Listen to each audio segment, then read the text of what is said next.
যুবক, আমাদেরও সহ্য হয় না যখন তোমরা 31st নাইটে যাও, মনে করো উৎসব, অথচ এটাই বিধর্মীদের ইবাদত।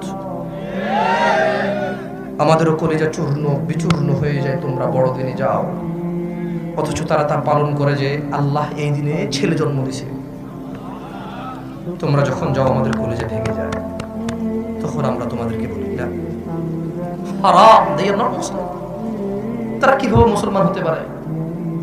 একজন আনন্দ করছে যে আল্লাহ ছেলে জন্ম দিয়েছে, সেই আনন্দে সে আনন্দিত হচ্ছে, গান বাজাচ্ছে, মদ খাচ্ছে, ফুল দিচ্ছে, অনুষ্ঠান করছে, কেক কাটছে, নতুন জামা কাপড় পরিধান করছে। আর তুমি বলছো যে লাম ইয়ালিদ, তিনি জন্ম দেয়নি, ওয়ালাম ইউলাদ, তিনি জন্ম নেয়নি। এই কথা বলার পরে তুমি উৎসব করতে গেলে আল্লাহর সন্তান হয়েছে এই উৎসবে। তুমি যখন এটা করো আমাদের কলিজা ভেঙে যায়, তখন আমরা আবল তাবল বলা শুরু করি, তখন আমাদের কলিজা ভেঙে যায়। যুবক, সহ্য হয় না তুমি যখন বলো যে আল্লাহ ছেলে জন্ম দিয়েছে আর তুমি আনন্দিত সেই খবরে, সহ্য